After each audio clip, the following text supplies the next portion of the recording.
Question number 6 करेंगे। मैंने homework दिया था बट मैं सोच रहा मैं फ्री था तो मैं करा ही देता हूँ। From a lot of 30 bulbs which include 6 defective, a sample of 4 bulbs is drawn at random.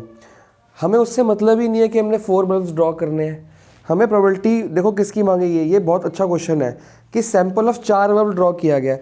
अब वो 4 बल्ब जो हम ड्रॉ कर रहे हैं, हमें ये नहीं पूछा गया कि वो 4 बल्ब की प्रोबेबिलिटी क्या है, तो वो 4 बल्ब से हमारे को लेना देना नहीं है। हमें बोला गया कि 30 बल्ब्स हैं जिसमें से 6 डिफेक्टिव है और 24 क्या है, नॉन डिफेक्टिव, या इसको नॉर्मल कह लो या गुड कह लो, चलो ठीक है,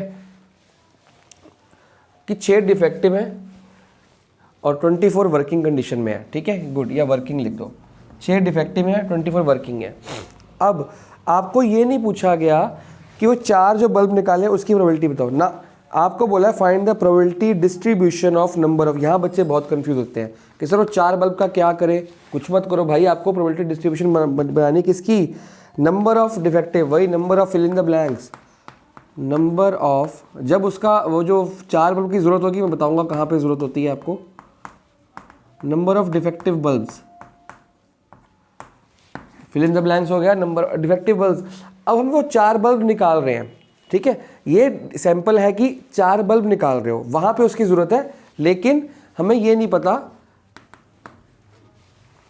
कि वो कौन से होंगे, या तो वो ये होंगे सारे या तो वो, तो प्रोबेबिलिटी डिस्ट्रीब्यूशन बनेगी कि नंबर ऑफ डिफेक्टिव बल्ब, जो हमने 4 बल्ब निकाले, बस वो मन में फील करना है 4 बल्ब को, कि 4 बल्ब निकाले या तो एक भी डिफेक्टिव नहीं है, नंबर डिफेक्टिव एक भी डिफेक्टिव नहीं, सारे बढ़िया है, या एक डिफेक्टिव है उनमें से, या 2 डिफेक्टिव है, या उसमें से 3 डिफेक्टिव हो सकते हैं, या उसमें से चारों के चारों डिफेक्टिव हो सकते हैं।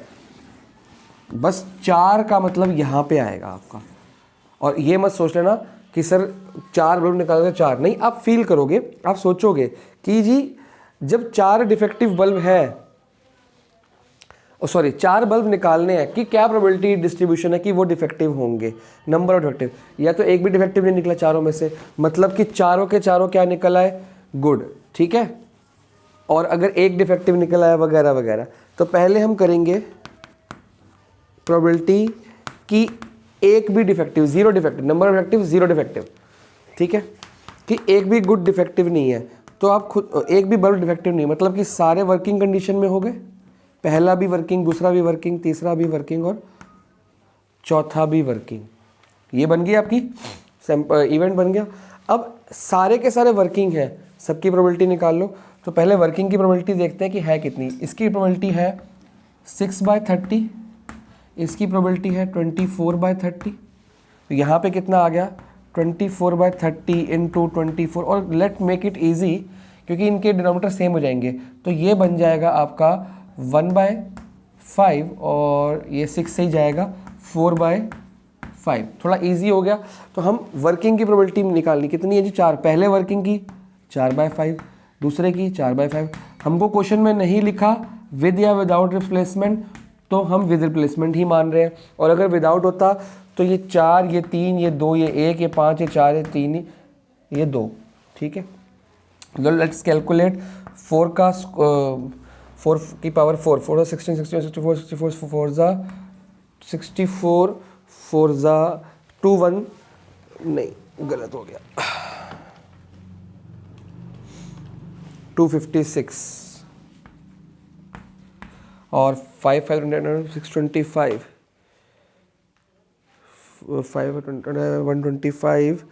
125 इंटू 5 625, ठीक है। थोड़ा सा एक बार क्योंकि वीडियो बन जाती है ना, काम गड़बड़ हो जाता है, तो ये हो गया 256 अपॉन, और मैंने कहा इसको मैं रिड्यूस कर सकता हूँ पर मैं करूँगा नहीं क्योंकि एंड में डिनोमिनेटर मेरे को सबके सेम चाहिए होते हैं, ठीक है, ठीक है जी। अब इसके बाद आगे आप लोग खुद करेंगे, मैं सिर्फ CYS कर दूंगा, मैं 2 कर देता हूँ, आप लोग बाकी कर लेना। अगर वो कहता है कि सारे के सारे, सॉरी एक गुड है, एक मतलब एक वर्किंग कंडीशन में है और बाकी डिफेक्टिव है, तो मतलब क्या हुआ कि एक वर्किंग हो गया, बाकी सारे डिफेक्टिव। अब क्या इसके और केसेस नहीं बन सकते? इसमें तो ऐसा भी बन सकता है कि sir D W D D वगैरह वगैरह, फिर डी डी डब्ल्यू डी, तो बहुत सारे केसेस बन जाएंगे। हमें इनकी प्रोबेबिलिटी नहीं मांगी गई, हमें मांगा गया कि अगर एक वर्किंग में आता है तो प्रोबेबिलिटी क्या आएगी। तो मैं सारे मिटा दूंगा, मैं सिर्फ इसको ब्रेसेस भी हटा दूंगा। ब्रेसेस और ब्रैकेट्स का फर्क पता होना चाहिए। This is a whole event but this is not the whole event, this represents an event, कि इवेंट हो सकता है जिसमें इसकी जो अरेंजमेंट है वो चेंज हो सकते हैं। तो मैंने ब्रैकेट लगाया है। ब्रैकेट का मतलब ये हुआ कि अगर ब्रैकेट है तो मतलब कि अरेंजमेंट्स चेंज हो सकते हैं। ब्रेसेस मतलब ये कंप्लीट सेट है, ये कंप्लीट इवेंट है। ठीक है, आगे चलते हैं। तो मैंने इसको क्यों कर दिया, क्योंकि ये जितना मर्जी कर लो रहेगा तो वही। तो एग्जैक्टली कितने इवेंट्स हो सकते हैं? 1 2 3 4, 4 से मल्टीप्लाई करेंगे क्योंकि ये अपनी जगह बदलता रहेगा। W की प्रोबेबिलिटी पहले आपको समझाता हूँ ऐसे। W की प्रोबेबिलिटी कितनी है? 4/5, 1/5 इसकी हो गई, 1/5 इसकी हो गई, 1/5 हो गई डिफेक्टिव की। अब ये जब अपनी जगह बदल रहा है बार बार, तो ये कितनी बार बदलेगा? एक यहाँ पे आ सकता है, एक यहाँ पे, एक यहाँ पे, एक यहाँ पे, तो मतलब ये 4 बार आ सकता है बेसिकली अगर देखा जाए तो। और एक और बात, इसमें कितने केसेस बनेंगे और ध्यान से, इसमें एक और चीज़ भी आती है आपके पास। एक गलती हो गई, मैंने एक ये था, एक तो डिफेक्टिव लेना था, मैंने उल्टा ले लिया केस। एक डिफेक्टिव चाहिए था, बाकी वर्किंग चाहिए थे, तो उल्टा हो गया। एक डिफेक्टिव मतलब डिफेक्टिव की प्रोबेबिलिटी 1/5, बाकी 4।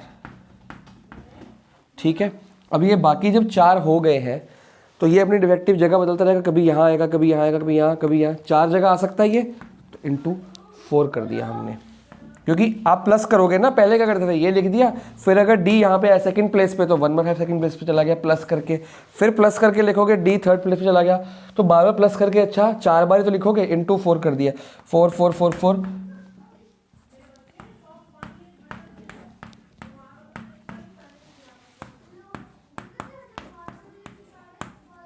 क्लियर? अब अगर प्रोबेबिलिटी आती है x इज इक्वल टू 2 की, तो 2 है आपके पास d, तो 2 डिफेक्टिव 2 वर्किंग, ये भी अपनी जगह बदलेंगे कि नहीं बदलेंगे?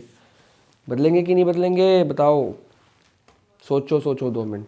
तो ये भी तो अपनी जगह बदल रहे हैं। तो अब यहाँ पे पंगा है सर, कितने केस हो गए? ये तो कभी ये डी यहाँ पे, कभी ये डी यहाँ पे, कभी ये डी यहाँ पे। तो यहाँ पे मैंने आपको एक चीज़ बताई थी, वो थी फैक्टोरियल। कितने बल्ब है हमारे पास? 4 बल्ब है, ये यहाँ भी लगा सकते हो आप। ठीक है, कितने बल्ब है आपके पास? 4 फैक्टोरियल, 4 बल्ब है, 2 एक जैसे हैं और प्लेसेस भी 4 है, बल्ब भी 4 है। ठीक है, तो 2 एक जैसे हैं और 2 एक जैसे हैं। तो आप यहाँ पे इसको अप्लाई कर सकते हो।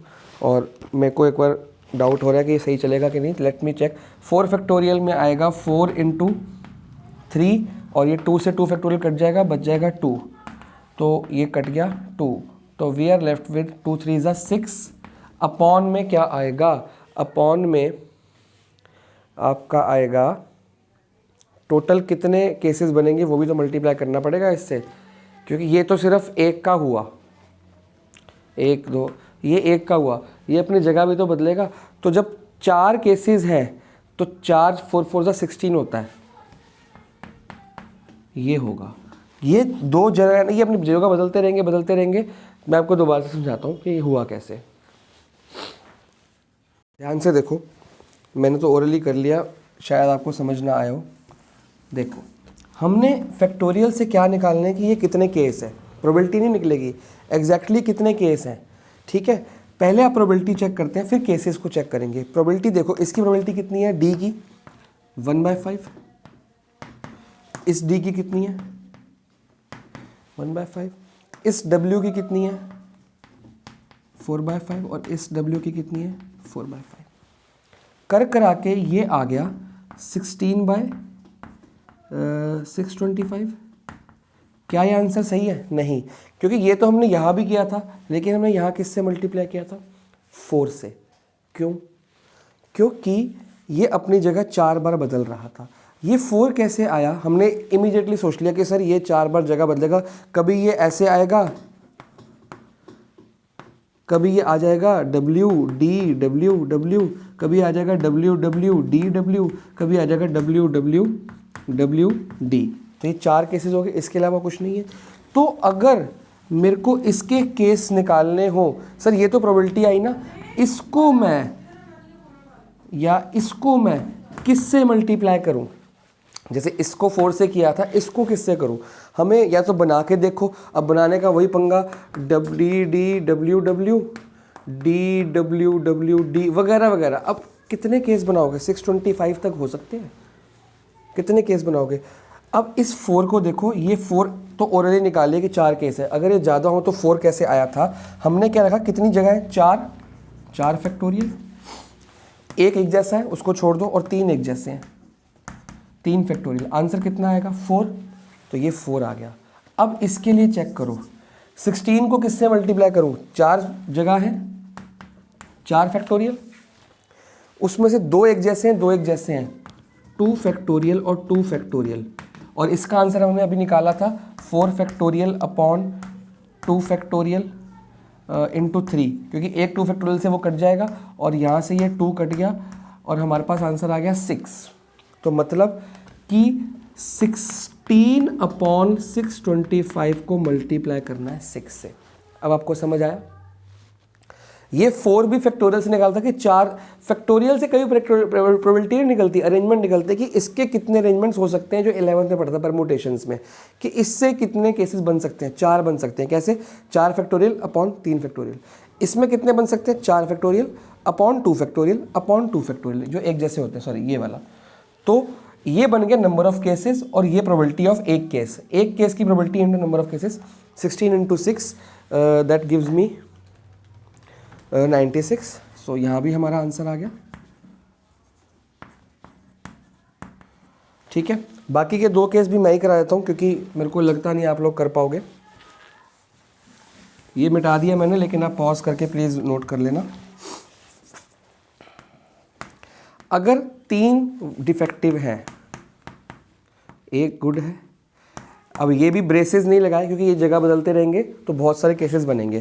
This is just a complete event कि इसके कितने केसेस बन सकते हैं। अब आप खुद देखो, पहले इसकी प्रोबेबिलिटी 1/5 इंटू 1/5 इंटू 1/5 इंटू 4/5। अब इसको किससे मल्टीप्लाई करेंगे? फिर वही बात कि सर 4 फैक्टोरियल में 3 फैक्टोरियल एक जैसे हैं, बाकी एक को तो लिखने की ज़रूरत ही नहीं है। तो इसका आंसर कितना आएगा? 4।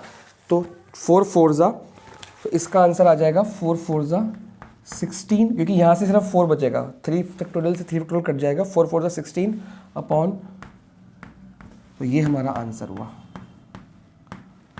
और अगर मैं चारों के चारों डिफेक्टिव लूँगा तो यहाँ मैं आपका ब्रेसेस लगा सकता हूँ, क्योंकि ये एक ही जगह है।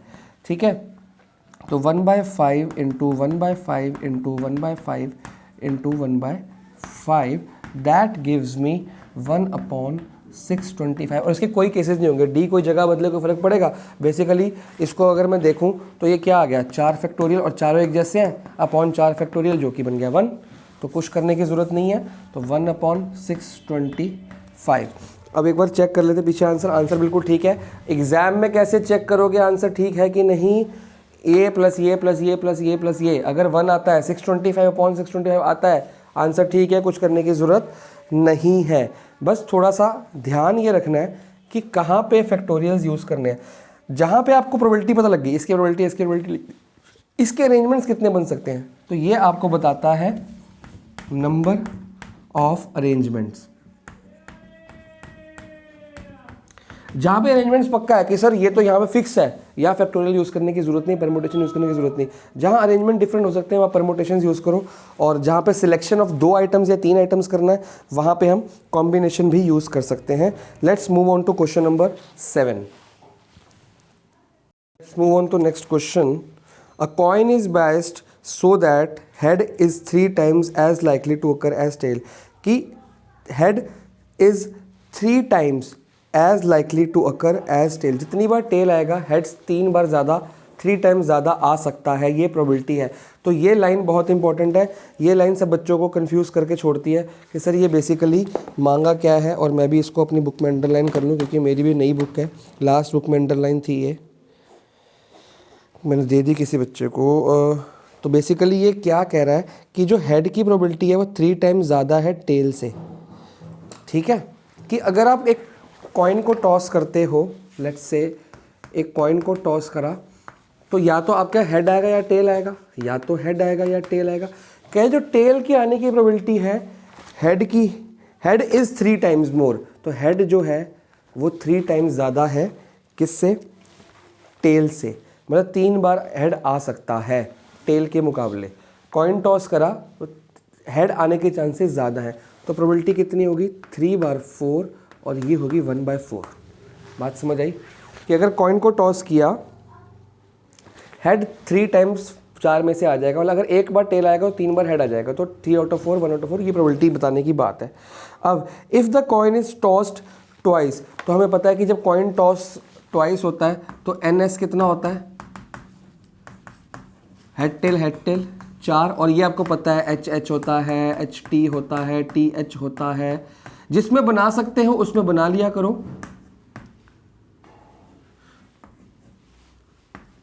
जिसमें नहीं बना सकते उसमें दिक्कत रहेगी। अब इसमें परमुटेशन की लगाने की, फैक्टोरियल की लगाने की जरूरत है, क्यों नहीं है, क्योंकि आपको पता है यार ये HT या TH एक ही जगह, 2 ही जगह आ सकता है, आप तो इसको 2 जगह लिख सकते हो, तो फैक्टोरियल की जरूरत नहीं। जहाँ पे पता है कि कितने जहाँ आपको नंबर ऑफ अरेंजमेंट्स निकालने की सर प्रोबेबिलिटी हमें पता लग गई, लेकिन ये जगह भी तो बदलेगा, ये अपने को अरेंजमेंट तो बदलेगा, तो हम सारे केसेस बनाए। तो जहाँ आपको प्रॉब्लम आ रही है कि सर हम सारे केसेस कैसे बनाए, वहाँ आप फैक्टोरियल को यूज़ करेंगे। Clear. Find the probability distribution of number of tails, tails की निकालनी है जी। x क्या हो गया, नंबर ऑफ टेल्स, और मैं हमेशा इसको फिल इन द ब्लैंक्स लगाता हूँ ताकि बच्चों को पता लगे बार बार नंबर ऑफ यूज़ हो रहा है। तो अब नंबर ऑफ टेल्स कितनी आ सकती है, एक भी टेल ना आए, एक टेल आ जाए, 2 टेल आ जाए, 3 टेल कैसे आएंगी, 3 बार थोड़ी किया है। अगर 2 बार कॉइन टॉस हुआ है तो 2 ही बार टेल आ सकती है मैक्सिमम।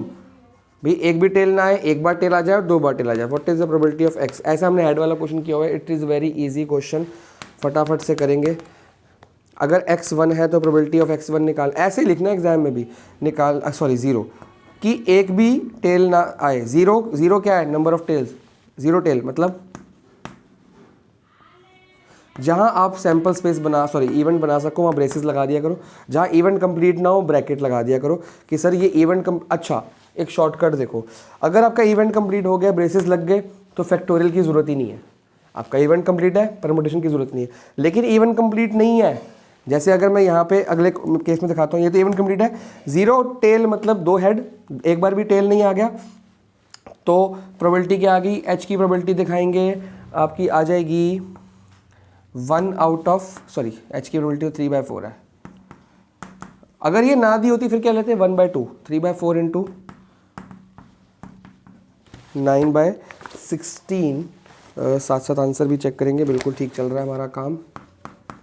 हाँ, अब यहाँ पे आ जाओ, यहाँ पे बता देता हूँ कि परमुटेशन कहाँ लगाना है कहाँ नहीं। मान लो ये 2 केस हैं, मान लो कि है ही, अगर एक क्या है, टेल, एक टेल है तो या तो HT होगा TT होगा, ये तो हमें क्लियर है। तो हम यहाँ पे टोटल केस पता लग गए, इससे ज़्यादा नहीं बन सकते, तो we'll use braces instead of, तो ब्रेसेस बनते ही नहीं मेरे से, ब्रेसेस इंस्टेड ऑफ ब्रैकेट्स। लेकिन मान लो मैं ये लिखता ही नहीं, मैं लिखता हूँ जी अगर एक टेल है तो या तो एक टेल होगा और एक हेड होगा।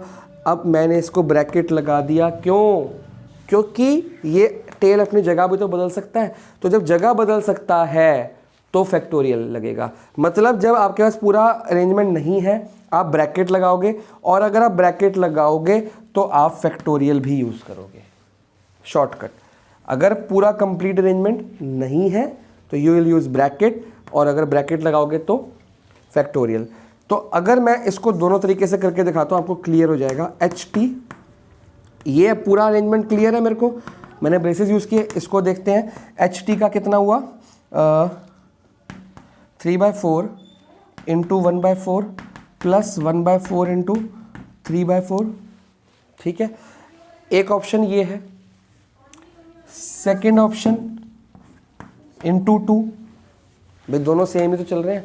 थर्ड ऑप्शन, अगर मैं ये ना लिख के एच टी लिख दूं और ब्रैकेट लगा दूं, ब्रेसेस ना लगाऊं, तो देखो एच की प्रोबेबिलिटी 3/4, इसकी कितनी है 1/4। अब मैं फैक्टोरियल, कितनी प्लेसेस हैं 2 फैक्टोरियल, ये भी रिपीट नहीं हो रहा, ये भी रिपीट नहीं हो रहा, 2 फैक्टोरियल ही रहेगा, मतलब अपॉन 1 फैक्टोरियल अपॉन 1 फैक्टोरियल, उसको लिखने की जरूरत नहीं है 2 फैक्टोरियल। और 2 फैक्टोरियल क्या होता है 2 × 1 मतलब 2, देखो सेम आ गया। तो यहाँ से आपको समझ आ रहा होगा कि कहाँ पे फैक्टोरियल यूज़ करना है, कहाँ पे नहीं यूज़ करना। जहाँ पे आपको ब्रेसेस मिल गए, मतलब पूरा इवेंट कंप्लीट मिल गया इसका, वहाँ आपने प्रॉपर इसकी निकाल देनी, इनटू टाइम्स कर देना मतलब। और जहाँ पे आपको बहुत सारा इवेंट है कि सर ये तो बढ़ता जाएगा, ये जगह इसके अरेंजमेंट्स कितने हमें नहीं पता लग रहा, वहाँ पे आप फैक्टोरियल और परमुटेशन यूज़ कर लो। वो नंबर ऑफ इवेंट्स, हमको ये थोड़ी मांगा गया कि कितने इवेंट्स बन रहे हैं, सॉरी एग्जैक्टली इवेंट्स कौन से बन रहे बना के देखो, हमें बोला गया ये बताओ। तो आपको सिर्फ वो नंबर चाहिए, वो नंबर कौन देगा, परमुटेशन फैक्टोरियल, कि जितनी प्लेसेस है वो फैक्टोरियल अपॉन, अगर कोई रिपीट हो रहा आइटम वो नीचे फैक्टोरियल, ठीक है। और आपका वो आ जाएगा नंबर ऑफ अरेंजमेंट, उस नंबर ऑफ अरेंजमेंट को मल्टीप्लाई कर दो नंबर ऑफ प्रोबेबिलिटी से, आपका आंसर आ जाएगा। तो ये आता है 3 2 6 अपॉन 16। मैं इसको काट सकता हूँ, मैं नहीं काट रहा क्योंकि मेरे को यहाँ पे 1 चाहिए, ठीक है। और पीछे आंसर भी ऐसे दिया। और अगर प्रोबेबिलिटी x की, ये मैंने सिर्फ फैक्टोरियल समझाने के लिए किया था कि कहाँ यूज़ करेंगे। अब देखो ये टी आ गया, तो ये पूरा इवेंट कंप्लीट है। वी नीड ब्रेसेस, जब ब्रेसेस आ गए तो फैक्टोरियल की ज़रूरत नहीं है। 1/4 × 1/4 1/16। अच्छा ये डायरेक्टली मत कर देना कि सर ये तो पता है 1/4 1/16 डायरेक्टली लिख दिया, नहीं, आपको ये शो करना है। और अगर फैक्टोरियल यूज़ करते हो वो शो करना है। 9 6 15 + 1 16 1 आ गया है। The question is complete and the exercise also. 9 तक आपने कर लिया, 10 11 भी मैंने दिया था आपकी सिलेबस में। टिल क्वेश्चन 9 तक तो कंप्लीट करने हैं आपने, ठीक है। इसके बाद आपका सिलेबस कटा हुआ है, बट मैंने आपको बोला था कि क्वेश्चन नंबर 10 से लेके क्वेश्चन नंबर 17 तक आपने क्या करना है, ओनली प्रोबेबिलिटी डिस्ट्रीब्यूशन बनानी है। क्या बनानी है, only probability distribution. No mean, कोई मीन मत निकालो, नो वेरिएंस अगर मांगा गया है, वेरिएंस मत निकालो। अगर ऐसे मांगा गया है EX निकालो, ये भी नहीं निकालना, ये भी नहीं निकालना, ये भी नहीं निकालना।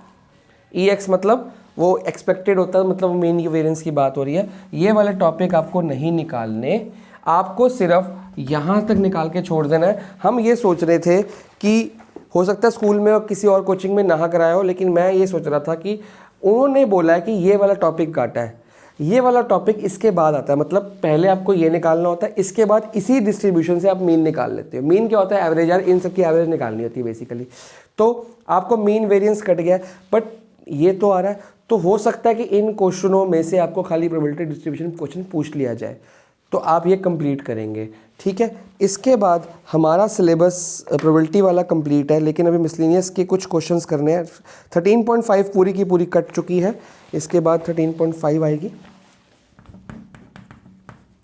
अपनी अपनी बुक्स में काट लो, ये भी कट चुकी है, दैट इज़ रिलेटेड पूरी की पूरी, आप लोग खुश हो जाओ। अच्छा मैं 1 मिनट देख लेता हूँ मिसलिनियस में कितने क्वेश्चन करने हैं, और वो मैं करा भी देता हूँ आपको, अभी की अभी वीडियो में करा देता हूँ, ताकि ये आज कंप्लीट हो जाए मामला सारा। मिसलिनियस में मैंने मार्क किए थे क्वेश्चन नंबर 5 6 और 9, 3 ही क्वेश्चन करने हैं।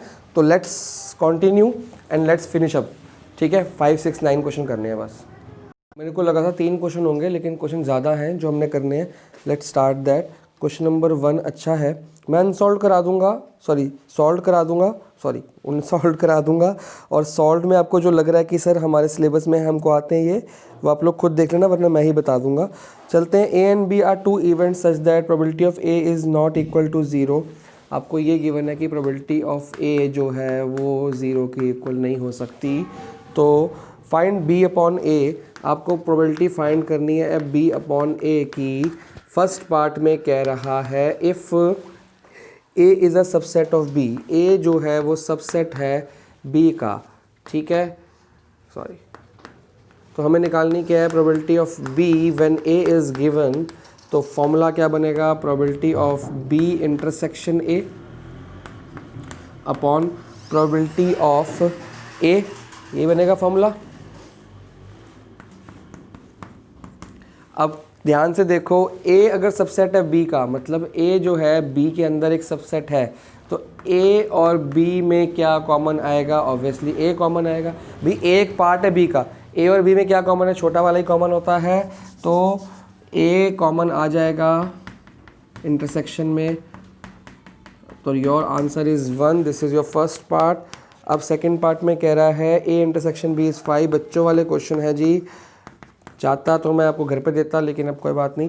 ए इंटरसेक्शन बी है तो probability of B inter upon A निकालनी है, तो probability of B intersection A upon probability of A, और ए के लिए बोला है कि 0 नहीं है। अब ए इंटरसेक्शन बी लो या B intersection A, one of the same thing होती है, हमने बचपन में पढ़ा है। It is 5 upon probability of A, और 5 मतलब 0 हो गया आपका आंसर, ठीक है।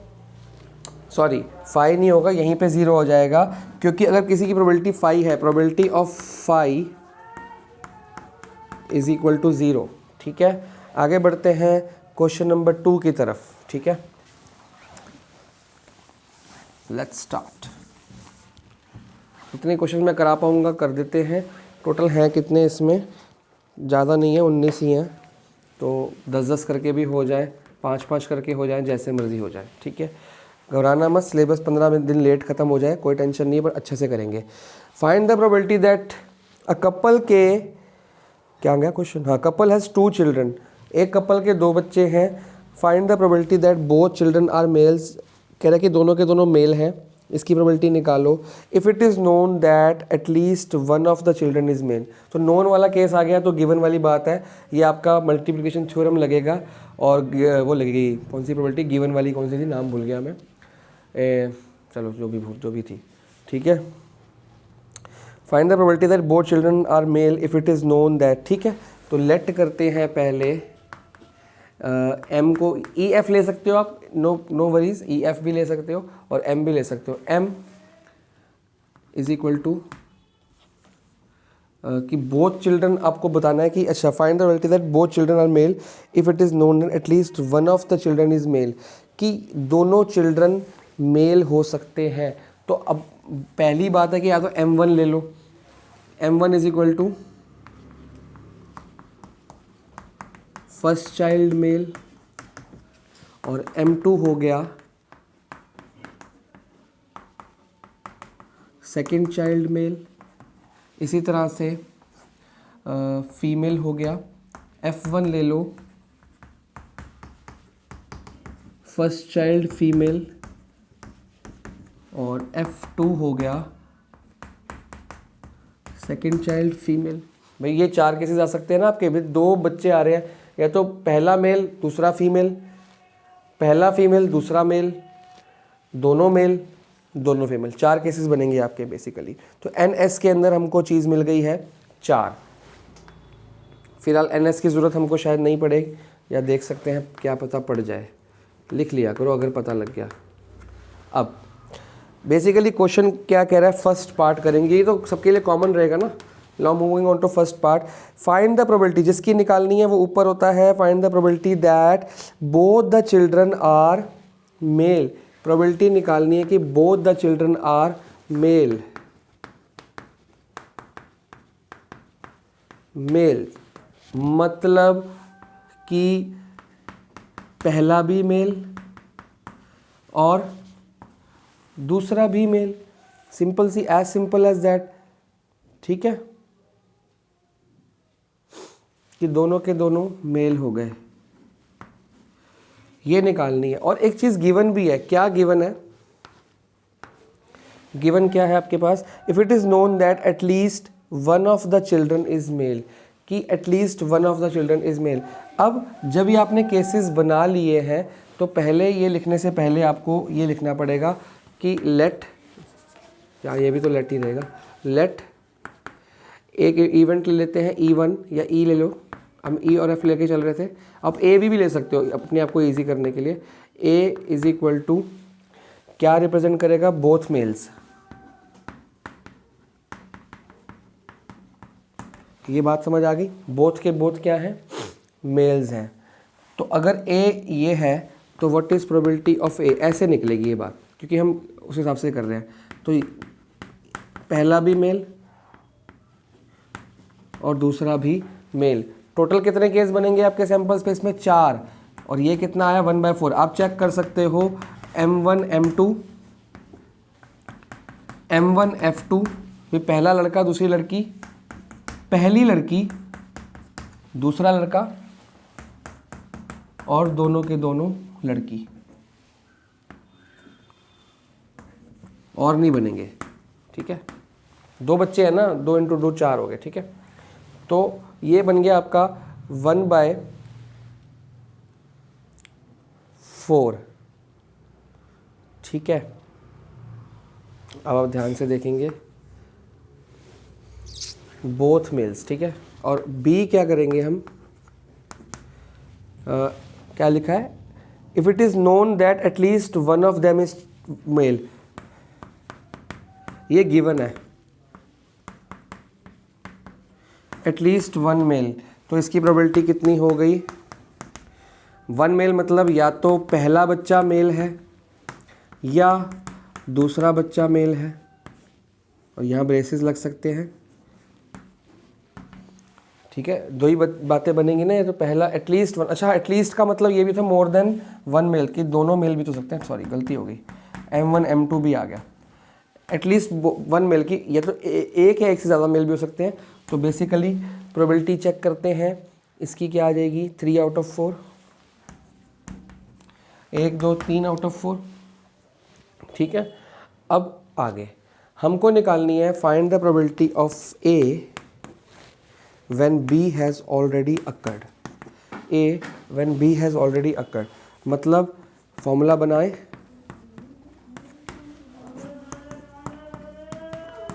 A और B में क्या कॉमन है जी, A में M1 M2, इसमें भी M1 M2, ये कॉमन है, तो 1/4 हो गया भाई। टोटल एक कॉमन है ये चीज़ आउट ऑफ 4, ये हमने फर्स्ट एक्सरसाइज में सिखाया था जी आपको। तो वही क्वेश्चंस आ रहे हैं, B की प्रोबेबिलिटी कितनी है, 3/4, and the answer is 1/3। Let me check the answer, और बिल्कुल ठीक आ गया है। करते हैं जी इसका second part. I am going to rub, please pause and note.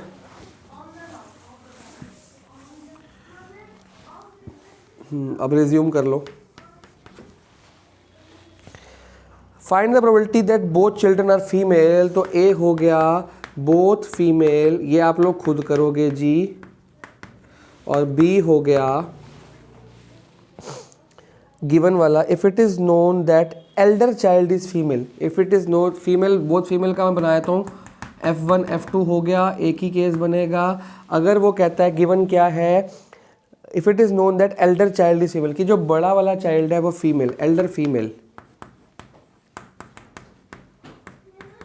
Elder female मतलब पहला फीमेल है। अगर पहला फीमेल है तो दूसरा मेल हो सकता है, और अगर पहला फीमेल है तो दूसरा भी फीमेल भी तो हो सकता है। ठीक है ना, 2 ही केसेस बनेंगे आपके ले दे के। कॉमन क्या आएगा इसमें, ये ए इंटरसेक्शन बी निकल जाएगा, ये अपॉन ये 1/4, ये 2/4, और 1/4 कॉमन, तो 1/4 अपॉन 2/4, तो आंसर आएगा 1/2।